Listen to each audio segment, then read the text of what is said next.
Hello, folks. We're the Lingenhoels with Cutler Real Estate. I'm Arden. And I'm Lisa. And we want to welcome to the show today Ron Derry, and we have Rhonda Dahlheimer. And they're from the Louisville Nimishillen Historical Society. And we asked them to be on the show to explain what they do here in the city of Louisville. They came all the way across the street. Yeah, it was a long walk. So, welcome. We're so happy that you joined us today. Thank you. But we're going to get back with you in a second. Okay. And a couple things we want to talk about is... we've got to give a big shout out, don't we? Huge shout out to Nick Johnston on his commitment to play soccer for the University of Findlay. We have watched him from the time he was just a little guy till now. Oh my goodness, now he's going to go out to soccer Findlay. Player. Yeah, oh, he's amazing. He's amazing. So congratulations, and we'll just be watching you out in Findlay. Yep. Right? And then Braden Gross. Yeah, I know. I just saw him at Hobby Lobby. He is going to Italy. I know. That's your old stomping grounds. That is. I know. I asked him, oh my gosh, who's going to be coaching you over there? Because I do know a few coaches in Italy. Yeah, I know you do. That's all we'll say about that. We won't say any more about that. Yeah, so he's going, Ron. Ron's over here chuckling. Old boyfriend, but anyway. Okay, so anyway. But he's going to play for the U.S. basketball.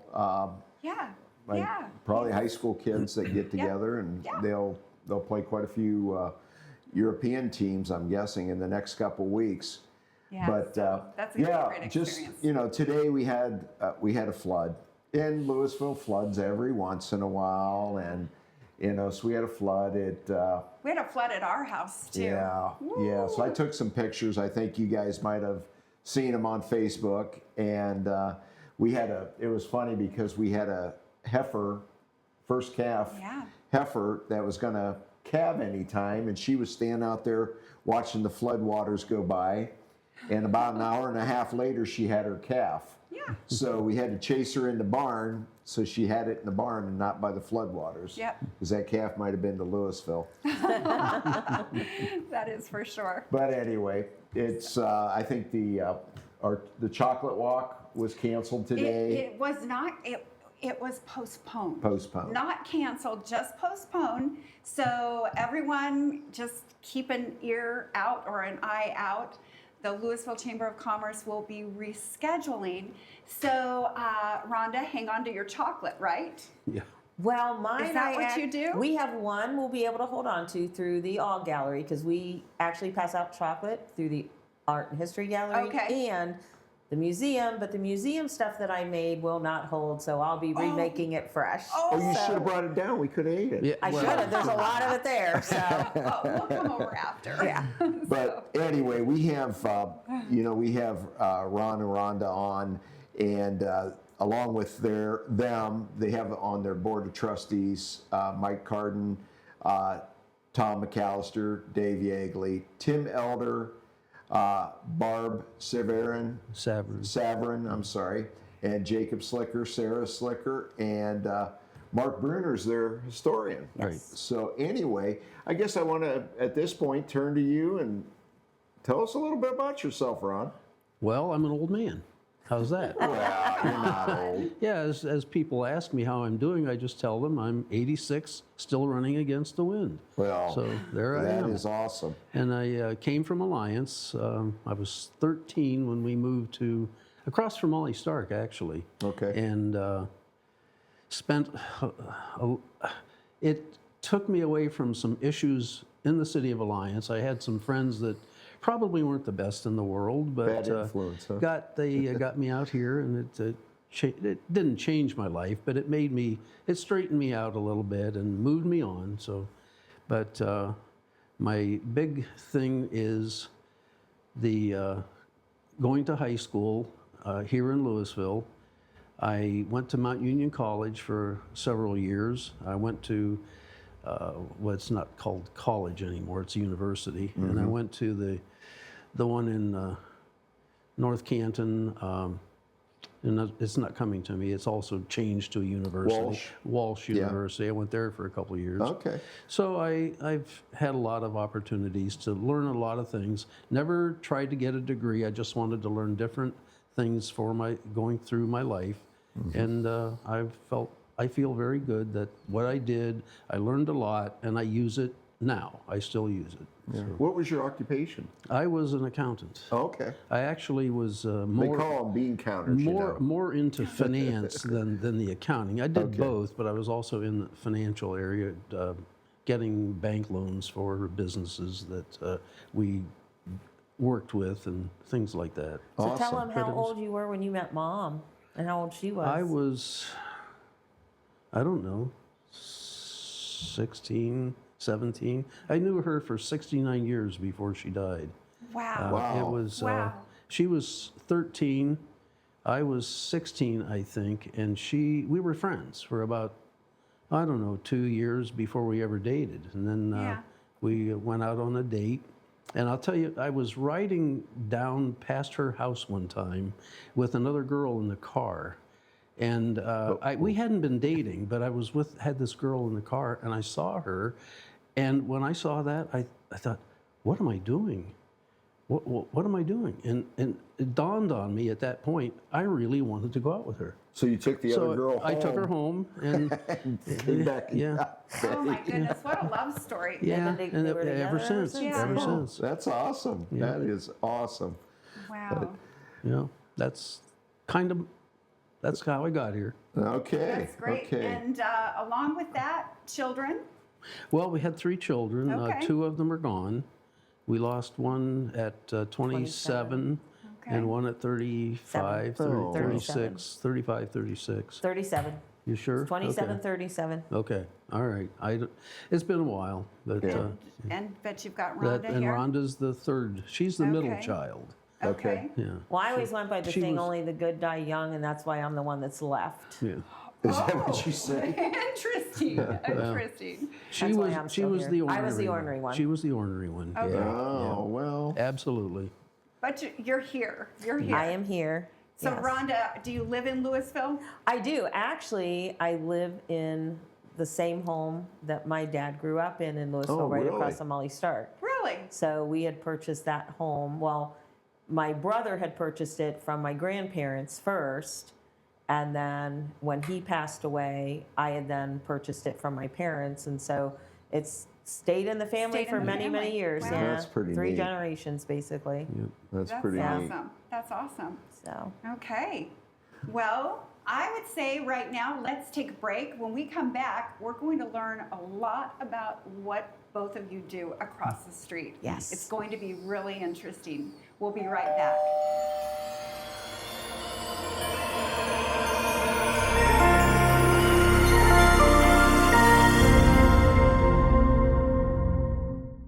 Are you looking for a quality pre-owned vehicle with a great price? Then check out Ted's Auto Sales. Ted's has a great selection of vehicles and will find you the right one that fits your needs. Ted's was founded on trust, integrity, and respect, and has been serving in the Louisville, Ohio and Nimishillen Township area for over 65 years. So call Ted's today at 330-875-9401. Ted's Auto Sales, Louisville's premium pre-owned dealer.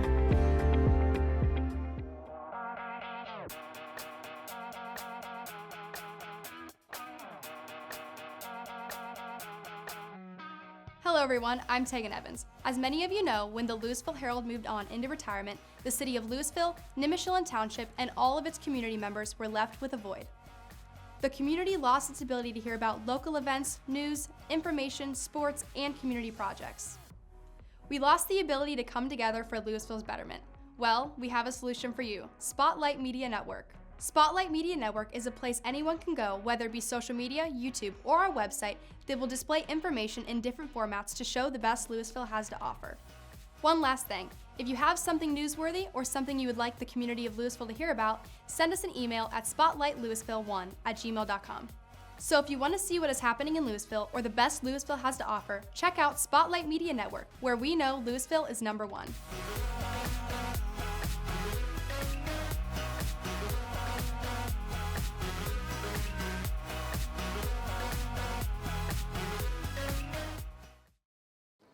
Well, hi, folks. Hey, we're back, and we have Ron Derry and we have Rhonda Dahlheimer with us today to talk about the Louisville Nimishillen Historical Society. Yep. And we have a few questions for you guys. So Sure. we always try to stump you. Well, you can. right. It'll be easy. It'll be easy. Oh, I don't think so. I don't think so. Let's just start with the history. Tell us about the history of the museum. Okay, that is kind of a long story, but Betty and I did the Nimishillen Township Bicentennial. Bicentennial. And when we were doing that, we were doing some dinners. We had like 6 dinners, and one of them was a history dinner. And I was trying to find information, history that we could use for that dinner, and it was difficult. We just had a hard time finding anything. So we kind of made the decision we'd do a Township Historical Society. We were introduced to someone who was trying to do the same thing in Louisville. Okay. So we got together. That was Mike Carden. So Mike, Betty, and I spent a night in, I believe it was either February or March of 2010. We sat there in the evening until 3 o'clock in the morning discussing all the things we wanted to do and how we would want to create a Louisville Nimishillen Historical Society. Got it all figured out. The next morning I started preparing the paperwork to send to the state, got that all done, and by May the 1st, we had our, we were a historical society registered with the state of Ohio. Oh, that's And so that's great. we had 3 years that we put a museum down in the old post office down here. Right, I remember You that. And it remember that? started with just 2 8-foot tables Yes. of display items. yes. Just 2 8-foot tables. Yeah. So once we did that, we kept. I had this idea also. I'm kind of silly about things, I guess. I had this idea. I wanted a coffee shop and an art gallery. So I started looking up at doing that, and then I ran into Ken down here, Clark, with his.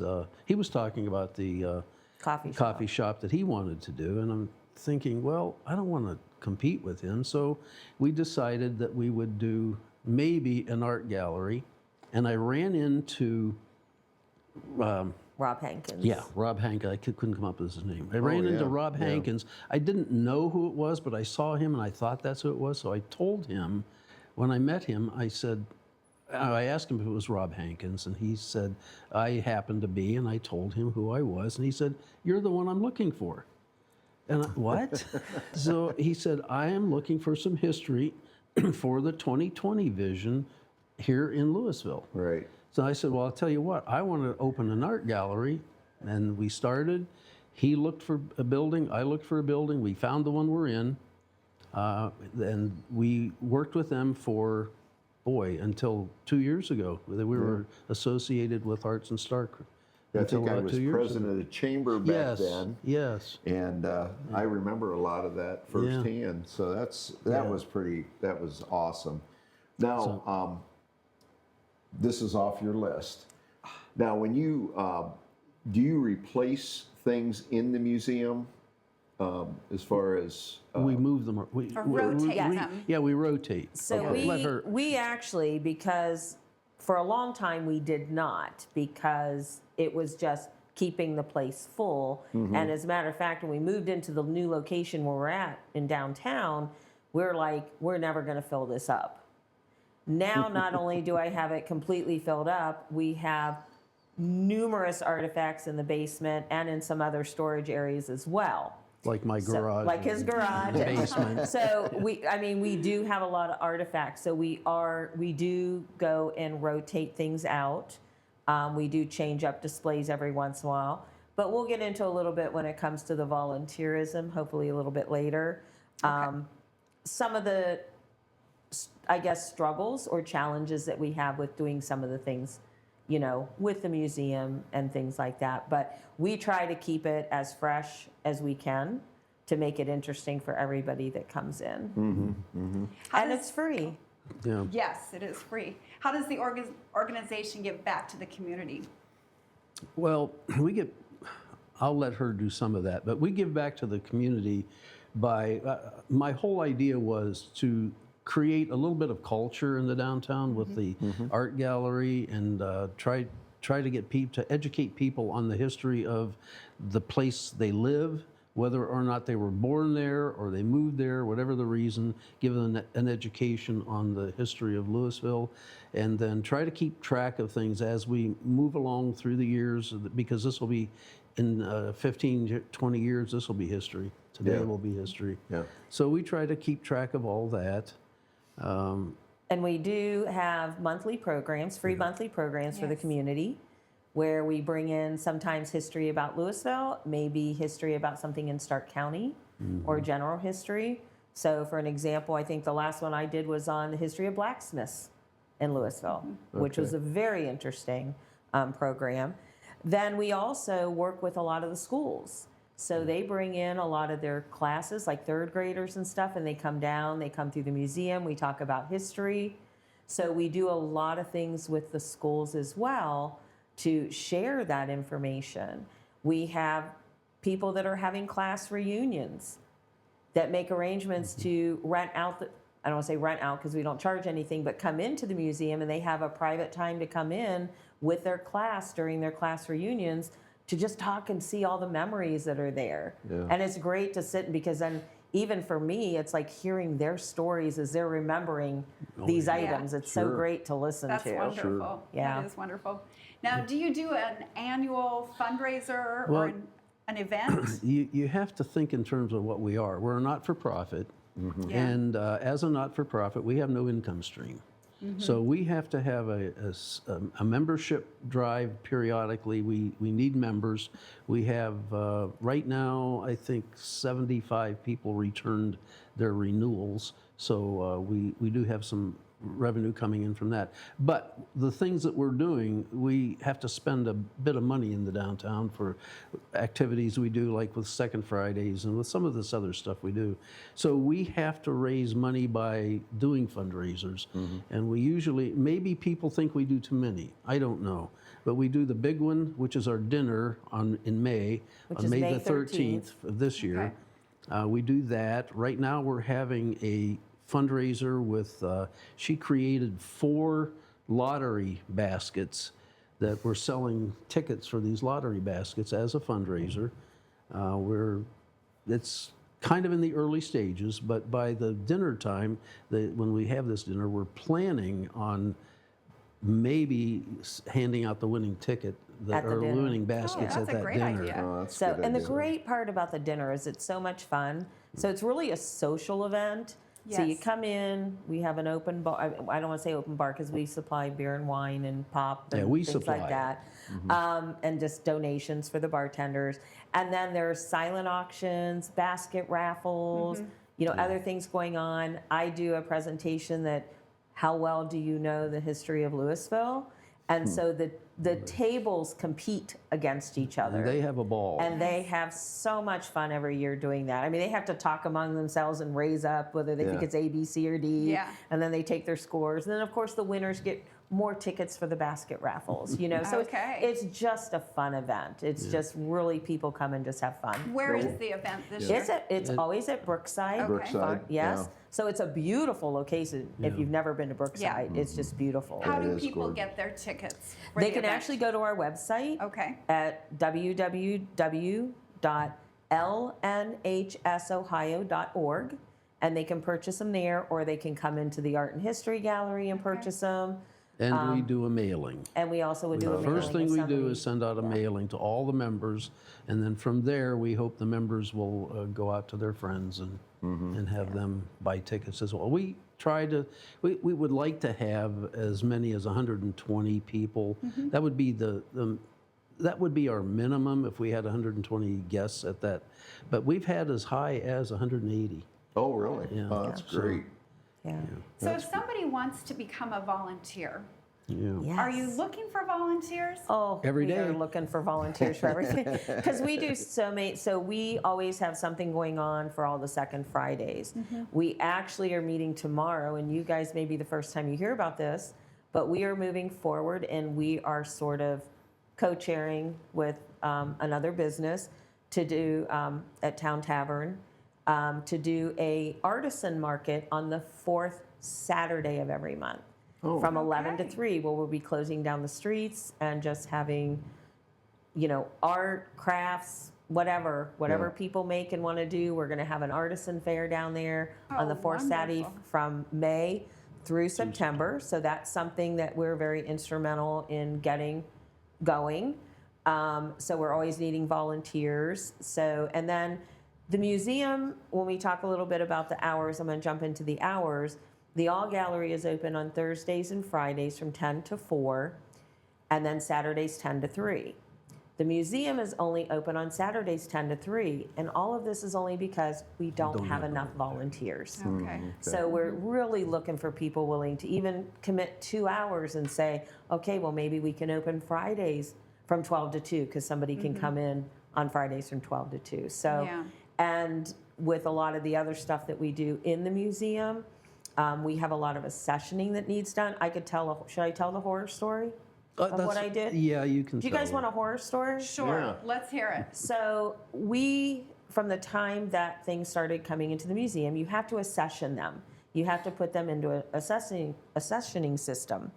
To record, where they are, everything what they are, and where it's located and all that great stuff. Okay. The one we were using was a free system made for very small historical societies. We outgrew it. It was just becoming very archaic for us to use. So I did research and found this great tool called Catalog It that would allow us to also put stuff onto our website, be a little more transparent. In the process of trying to switch over from the systems, everything was deleted out of the old system. Oh, dear. Now, Oh, we dear. have it under an HTML, so it's there, but you can't find anything easily, you can't read it, and we now have to get volunteers to help us transfer everything from the HTML into the new system. And we're talking thousands and thousands and thousands of items. Right. So, that was a blooper on my part, but it happened. Well, it happened. And then, you know, even there, you know, we're looking at with the museum, we would love to have like an organization or a group willing to come in maybe once every 3 months and dust. Yeah. You know what I mean? Just Yeah. trying to keep up with the dusting and just that regular stuff that needs to be done. We would love to have volunteers. We do get some of the high school key club and some of those students have come in the past that need to get like their signature. So if there's any kids out there that need volunteer hours, we can use you. We will find something for you to do that you're willing to do. We usually give them a couple options and let them decide what their preference is, you know. So we're always looking for volunteers. Okay. Yeah, and if you're retired, it's probably not real strenuous. No, No, it isn't. no. But it does take time. Yeah. Yeah. The volunteers we need, they have to have some time available. And I mean, we've had time where we've had to move things, and I'll have to put a shout out to Rob over here because they've reached out. We've gotten some of the football players and teams, and we've had to move some large items that have come out and helped us do that. So it's been great. I mean, that's the good. community has been very Work as a supportive in that. community, Yeah. Work together. Yeah, we don't make a lot of noise in the community, but I think we make the noise by the things that we do, having the place for people to come in and visit. Sure. We talk to them. Once they come in, then they hear us talk. Yeah. We talk a lot. Yeah. What makes you different from other historical societies? Do you want to So- do that? Sure. Yeah. Really, when we started, one of the things that's really great is we are one of the only historical societies that actually puts high school students on our board. So Jacob Slicker, who's on there, is actually a high school student that is on our board. So he is a voting member of our board. We will put up to 3 high school students on our board, and they love being active within the organization. It's great. And with that, we're getting what is it that people are really interested in? So we're not just looking, because a lot of times with historical societies, and I hate to say this, it's the old people Yeah, the old folks. that are on the thing, but getting the younger people's suggestions and ideas Yeah. is what helps us keep going and keep making sure we're providing things to the community that the community would be interested in. Yeah. They don't like us talking about back in the day sometimes. No. But that's what it is. Surprisingly, That's what it is. I mean, I Yeah. enjoy stuff like that, but not all the kids but enjoy that. surprisingly, let me You'd tell be you, when we get surprised. these Yeah. elementary school kids in, Oh, yeah. they ask the most wonderful questions. You know, I thought the first time I did one of those tour, you know, when they were coming in, that Yeah. it would just be like, I would just be talking and like not having any interaction. As soon as they walk in, they're seeing stuff. What's this? Can you tell me what this is about? How did that happen? They are so inquisitive. They want to know. That's great. So it's really about keeping the kids active. Yeah. Yeah. Yeah. You know what I Yeah. mean? Into history, because they want to know about it. In the History Museum, we have an Edison diamond disc record player.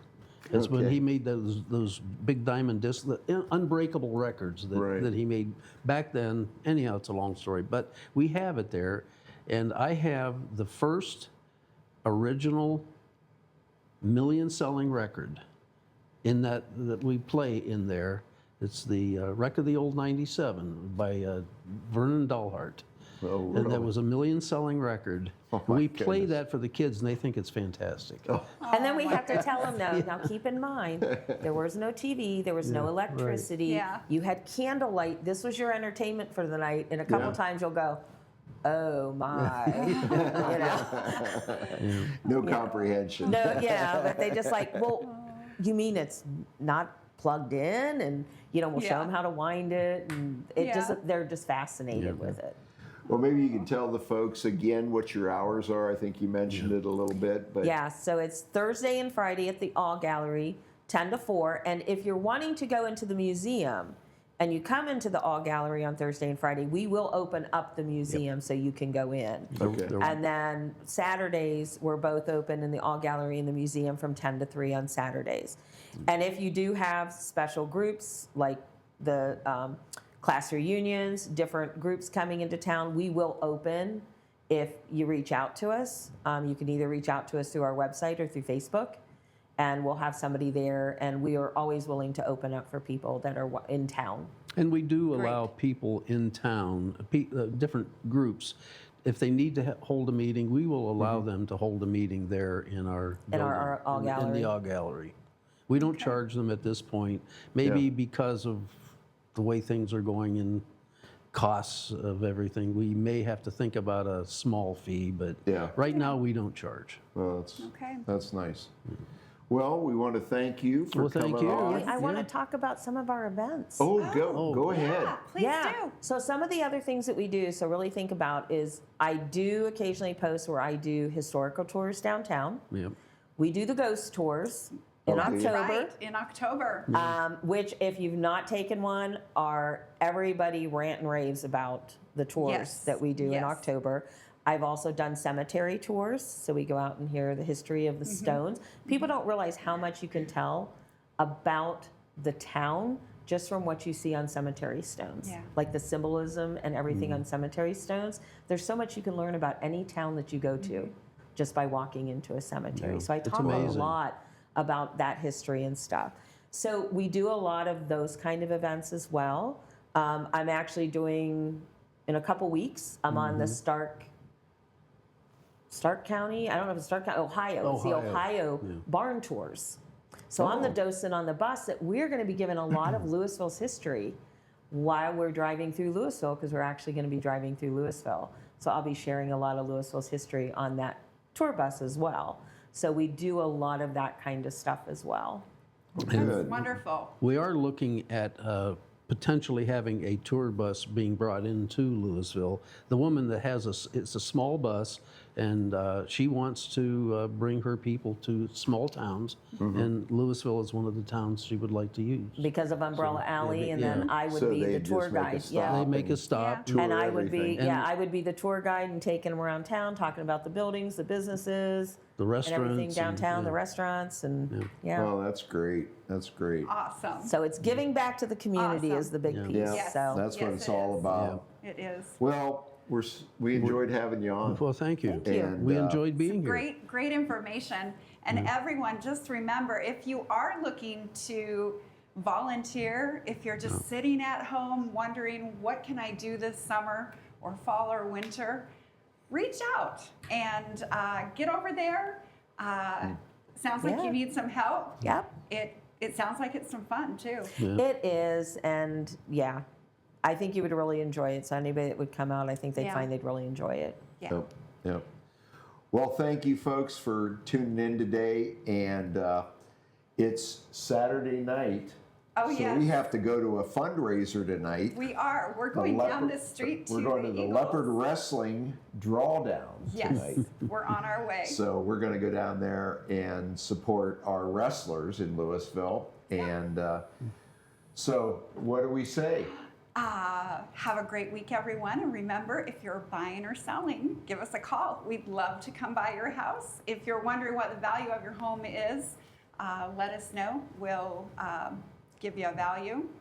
And what else? I'm getting hungry, so I'm like, my mind Thanks is for kind of tuning crazy. in. We'll see you. Have a great Thanks, week. folks. Take care. Bye-bye.